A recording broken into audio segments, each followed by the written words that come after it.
फोरबोखौ दिनै गाजा गोमजायै खुंलांबाय मा बुंगोन? बेयो दिनै जों बयनिबो थाखाय मोनसे गोग्गाथाव सान जे दिनैनि सानखौ सरकाराबो जोंखौ बाथौ सिबिनायनि थाखाय बन्द माने होनाय जादों बा टटेल हलिडे मोनो। बाथौआ जाहैबाय बर' हारिनि धोरोम आरो बे धोरोमा जाहैबाय मुलुगनि धोरोमफोरनि गेजेराव जि गोजामसिन धोरोमफोर दं बेनि गेजेराव बाथौ धोरोमाबो मोनसे। सानख'नो हायै समनिफ्रायनो जोंनि माने आबै आजौमोननि समनिफ्राय आरो पुर्ब पुरुष जायखौ माब्लानिफ्राय बेखौ बुंनो हाया मोनसिं सिं बोरायानो जाहैबाय जोंहा बाथौनि गुरु आरो बे मोनसिं सिं बोराया माब्ला बबे जुगाव माने जोनोम जायामोन बेखौनो दिनै संबिजिरनानै दिहुननो हायाखै। नाथाय जेराव बाथौ बेवहायनो मोनसिं सिं बोरायनि बाथ्रा आरो बेजोंनो बर' समाजनि गासै बाथ्राया माने सोनारनानै दंजोबो। दा दिनैनि सानखौ जयैनो माने बर' हारिया जायफ्रा बाथौ सिबियारि सानसेयावनो बाथौखौ बयबो सिबिनाय, बाथौखौ जों बयखौबो दिनै सोरजिनायजों लोगोसे जोंखौ आलो गोजोन रायजो जाहोनाय जोंनि जिउनि मोनफ्रोमबो मोजां हाबानि थाखाय साबायखर बावनाय आरो बिनि उनाव जिखिनि जोंनो बायदिसिना इसोरा होदों आफा बोराइ बाथौ होदों बेखौ दिनै जोङो बावथाय हिसाबै बावनाय बे हाबाफारिखौ बे सानसेयाव खालामनाय जायो। माने बे सानाव जों गासिबो गारजोबनानै आफा बोराइ बाथौखौनो मुं लायो आरो आफा बोराइ बाथौखौनो जोङो सिमथियो। गतिके दिनैनि बे सानाव बयनिसिमबो आङो बाथौ गोथार साननि माने गाहाम हामलायनायखौ बावहरदों आरो आं मिजिंथिदों जे जेबायदि आफा बोराइ बाथौआ बे बर' हारिखौ बे धोरोम सिबिनायनि गेजेरजों बायदिसिना खैदां खैफोदखौ बारहोबोनानै दिनै बे अबस्थायाव लाबोबाय। आं सानो फैबाय थानाय समावबो थारैनो जोंखौ अनगोन, थारैनो जोंखौ आशीर्बाद खालामगोन आरो जोंखौ बिदिनो जुग जुगामि बे हारिखौ गावनि सिनायथिखौ लानानै जेब्लायबो गोजोर खालामनानै दोनगोन।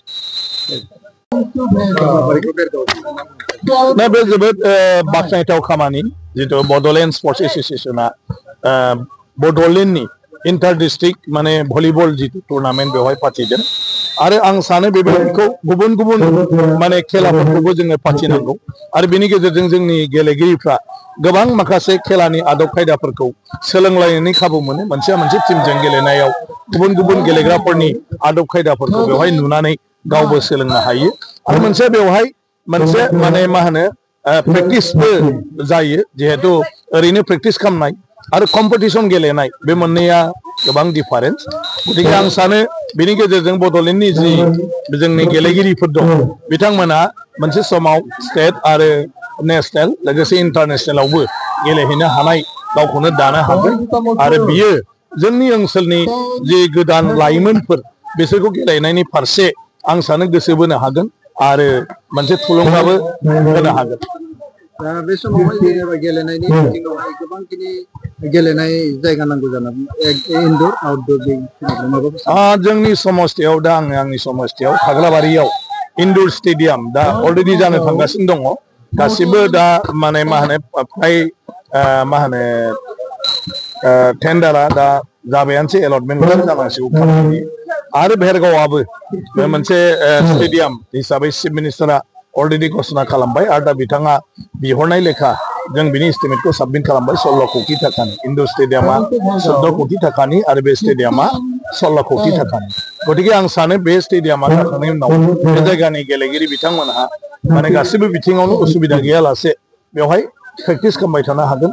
गोबां कच लाबोनानै जों बेवहाय सोलोंहोबाय थानो हागोन आरो गोबां जोंहा बे भेरगाव डिस्ट्रिक्टआव बायदिसिना माने इभेन्ट्सफ्राव गेलेगिरिफोर दं जाय गेलेगिरिफ्रा दिनै नेसनेल इन्टारनेसनेल गेलेनानै मेडेलबो मोनबोदों आरो बेनि गेजेरजों साख्रि बाख्रिबो दिनैहाय मोननो हादों। गेले आरो साख्रि ला बेबायदि जानानै दङ समावहाय एकदम गेले आरो साख्रि ला आरो बेवहाय आं सानो जे जोंनि भेरगावनि गेलेगिरिफ्रा गोबाङानो बेजों माने मुलाम्फा जादों, गोबाङानो जिउ राहा मोनदों।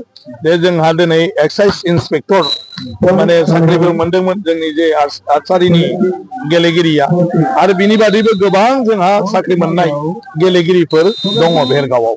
गतिके आं सानो भेरगाव ओनसोलनि मानसिफ्रा माने मा होनो बे लाइनजोंनो माने गावबा गावनि जिउखौ दानो हायो, गेलेनायनि लाइनजोंनो गावबा गावनि जिउखौ दानो हायो आरो बे लामाखौ अलरेडि जोंनि गोबां गेलेगिरिफ्रा दिन्थिनानै दोनखाबाय।